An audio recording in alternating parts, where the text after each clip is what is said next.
لو أنزلنا هذا القرآن على جبل لرأيته خاشعا متصدعا من خشية الله وتلك الأمثال نضربها للناس لعلهم يتفكرون. الحمد لله والصلاة والسلام على رسول الله وعلى آله وصحبه ومن والاه. السلام عليكم ورحمة الله. برزان خوش حالم لواني 225 لوانا كاين تفسير القرآن بيروز بيم وخزمتان ومن بس رزامندي خواهي قول وهيوادان إيوي عزيز سودي لور بقرن. أعوذ بالله من الشيطان الرجيم. بسم الله الرحمن الرحيم. الصابرين والصادقين والقانتين والمنفقين والمستغفرين بالأسحار. الأخوة شويستان ديارة أو آتش إلى قيبة دو آت بيش أو آتها كاتك وأخوي قول سبحانه وتعالى باسي لبهشت كرد أوانيك وأهل بهشت بمتقي وصفياني كرد إنزا أو متقيان أخوي قول سبحانه وتعالى لآتي دواتره فرموي وصفيان أويك ويقولون ربنا إننا آمنا فاغفر لنا وارحمنا فاغفر لنا ذنوبنا وقنا عذاب النار. أو من باسكر يترهل لدريجي باسكر دني أو متقيانك وأهل بهشتن أو يا أخوي قد فرمي أوانا كسانيكن صابرا وتا آلام قرن صادقا رازقون قانتا كسانيكي بردوام لطاعت بو بريم الكتي وهروها منفقا دبخشن لبيناوي خوا والمستغفرين بالأسحار أو كسانا كوا داواي توبو استغفار دكن داواي لو خوشبون دكن لها مكاتق وبتايبتيج لأسحار أسحار واتلو كاتاني بيشين ويجي بيانيان لا باشيوان دا بل خوشوستان أو بكرتي مانا آتكا لبيشاشي بيستبلين أوي كوا ديوي أهلي بهشت بي بيوست صفات أهلي بهشت لبيت زين أوي كديوي أهلي بهشت بي بيوست هول بدا صفات أهلي بهشت لبيت زين أهلي بهشت أو كسانا كوا يقولون ربنا إننا آمنا فاغفر لنا ذنوبنا وقنا عذاب النار. أهلي بهشت أو كسانا كوا صابر وصادق وقانت ومنفق وهرها مستغفر بالأسحار. إتر الصابرين كواتا يقل صفاتكان أهلي بهشت كوا متقين أوي صابرا آرام قرن ديارة أقر تماشاب كي القرآن بيروز وكو إمامي أحمد رحمة خواي لي بدا فرمي زياتر لنو هد زيقا خواي قور باسي لصبر كرديه دكري بلين جيان هموي بريتي لصبر قرتن أو كسي كوا صبري نبي ناتواني بجيه أقر بجيه ببي صبر أو بالتأكيد جياني بر العذاب برا الصبر آرام قرتن وكو زانان كباسي دكن ديكن سيبش صبر قرتن لسر قدركاني خوا صبر قرتن لسر أنزام نداني معصية صبر قرتن لسر أنزام داني طاعات برستريني أو صبرانش صبر قرتنا لسر أنزام داني طاعات لبروي نفسي بشر وهروها شيطانيش بالتأكيد بيان خوشنية بندكر دوي تاق بكا طاعتي رب العالمين بكا إيتر أجر كسيك بيوي لجرد الصلاة شيطان ونفسي أما ربي سوء دربتي تاوكو طاعتك أنزام دا بيسي بالصبر هي وهروها كسيك بيوي خوي لمعاصي ولمنهيات كان بباريزي بالتأكيد بيوستي بالصبر هي كواتا يكم زار صبر قرتن لسر طاعت دوام صبر قرتن لسر أنزام نداني معصيات أو معصيتيك دائما شيطان ونفسي أما ربي سوء دي رازين وسهلي دكن يتر صبري دوي كوا أنزامي ندي وهروها صبر قرتن لسر قدركاني خوا سبحانه وتعالى كوكو تاخكنو ابتلاء بسر بندديني بيش بالصبر هي زوكو تنزارش باس ما كري كدرين برسترين يا صبر قرتن لسر طاعت لقدر أوي كوا صبر لسر طاعتي خوا دقري خوای گەورە مۆفەقت دەکات لەوەی کەوا سەبر لەسەر ئەنجام نەدانی مەعسیەت بگری و هەروەها لە قەدەر ئەوەش خوای گەورە ثابت و خۆڕاگرت دەکات لە کاتی قەدەرەکانی خوا بەسەرت دێ ئەو قەدەرانەی کەوا لەسەر دڵ و دەروون قورسە. ئیتر سابر ئەو کەسەیەکەوە سەبر دەگری لە هەم ئەو حاڵەتانە کەواتە نەک هەر سەبر دەگری وەکو فعلێک بەڵکو خوای گەورە بە سیغەی ئیسمی هینایەتی کەواتە ئەو کەسە پێی دەگوترێت سابر نەجارێک نەدوو نەسێ بەردەوام سەبر دەگری لە هەموو حاڵەتانەی کەوا باسمان کرد پێویستی بە سەبر بی سەبر دەگری ئیتر ئەوە ئەهلی بەهەشتە. إنما يوفى الصابرون أجرهم بغير حساب. بەڕاستی سابر و ئارامگرەکان ئەجر و پاداش وەردەگرنەوە کو وەردەگرنەوە چەند وەردەگرنەوە یەک بە چەندە بغەیری حساب بەبێ حساب بەبێ ژمار. بەڵێ الصابرين والصادقين و هەروها ئەو کەسانی کەوا صادقن ئەوەش یەکە لە صفاتەکانی ئەهلی تەقوا ئەوانەی کەوا ئەهلی بەهەشتن. صادق ڕازگۆ صادق پێویستە ڕازگۆبی لەگەڵ خوا ڕازگۆبی سبحانه وتعالى و لەگەڵ بەندەکانی خوش ڕازگۆبی. صادق پێویستە لە ئەقوال و لە گفتارەکانی ڕازگۆبی و هەروها لە کردەوەکانیشی ڕازگۆبی. دیارە کاتێک کە دەڵێن لە گفتاری ڕازگۆبی لە قسەکانی ڕازگۆبی یان قسەکانی مطابقی واقعبی ئەگەر نا خلافی صدق دەکا کەذیب دەکا درۆ ئەو درۆی کەوا نابی مسلمان درۆزن بی.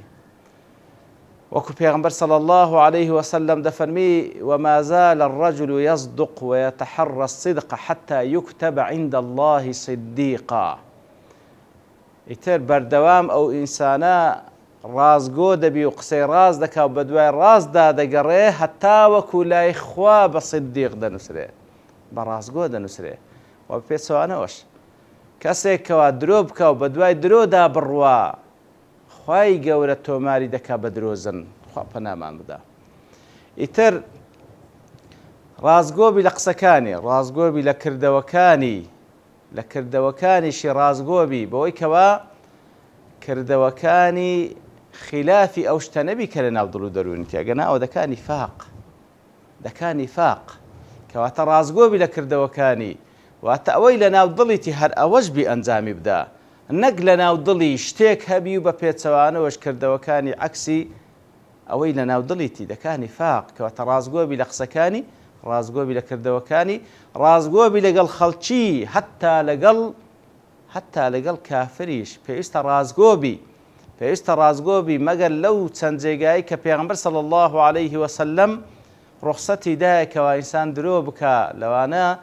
لە کاتێکەوە والحرب خدعة لە کاتی شەڕ هەڵگیرسان لە نێوان مسلمان و بێباوەڕان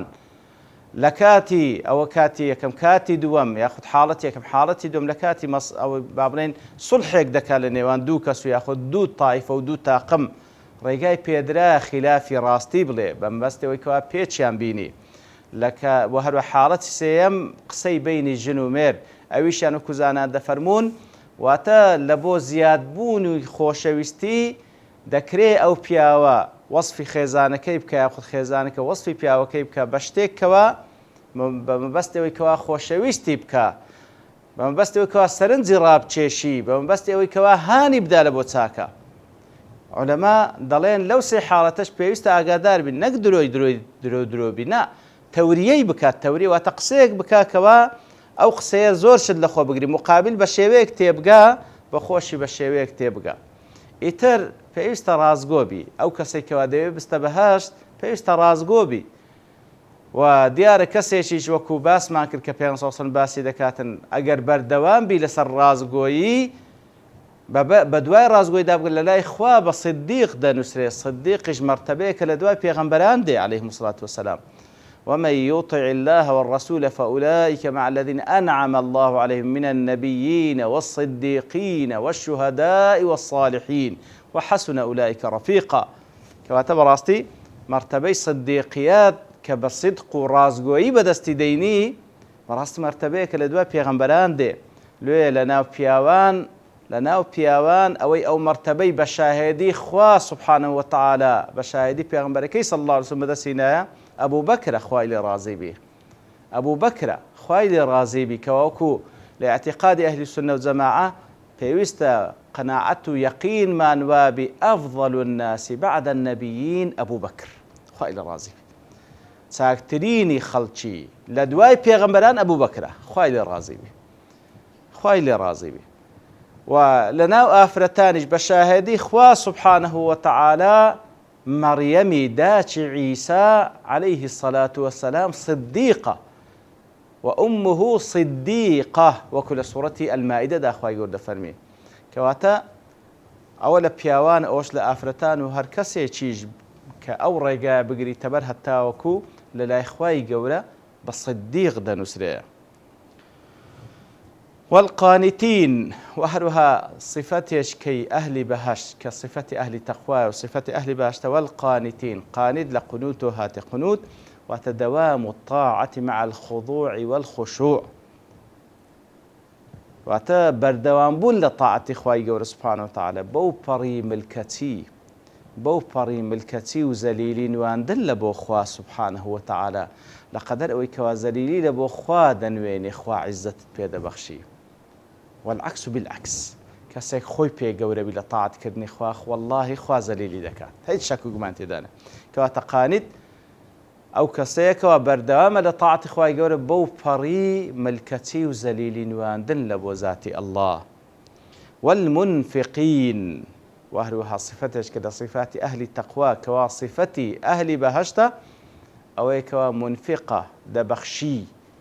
لبيناوي خوا دبخشي وكل تندين زي قاباسي كردي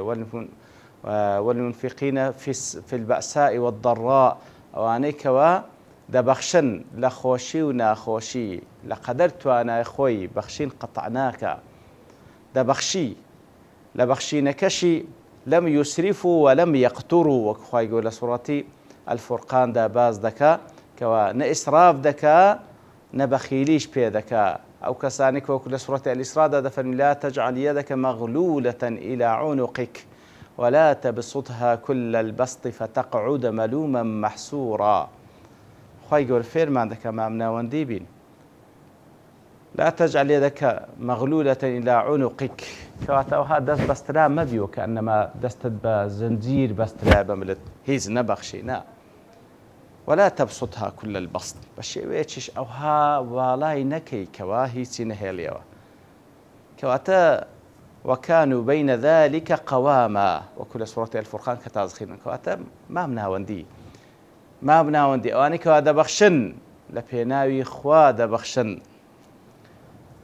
والمستغفرين بالأسحار وهلها خواي قول الصفة أهل التقوى كواصفة أهل بهشت الكلير داباسك والمستغفرين بالأسحار أواني كوا استغفار ذا كان وكو قوت ما خواي قول بصيغي اسمي أو صفاتان هناك واتأودف صفة بردواميا نقزارك ودوزار ببردوامي مستغفرة والمستغفرين بالأسحار أواني كوا لكاتي سحردا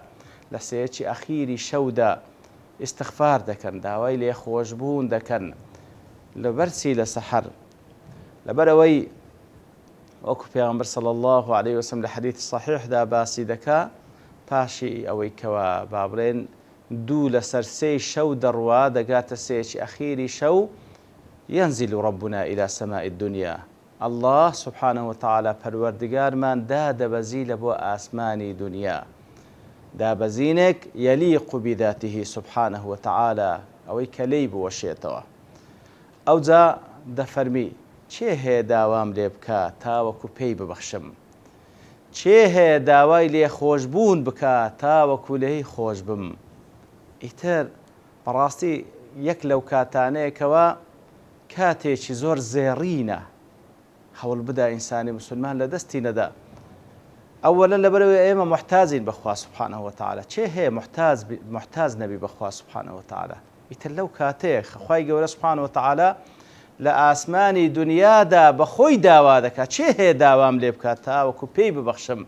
شيء هي داواي لي خوشبونم لي بكاتا وكو لي خوش ببم كواتا زور مهمة أو لحظاتانا لە دەستە خۆمان نەدەین. لێە وەکو لە وەصفی ئەو کەسانە لە تەفسیرەکان کاتێکەوە وەصفیان دەکەن دەفەرمون ئەوانە کەسانێکن کەوا شەو نوێژ دەکەن ئەوجا کە دەگەنە حاڵەتی سەحەر و دەگەنە سێچی ئەخیر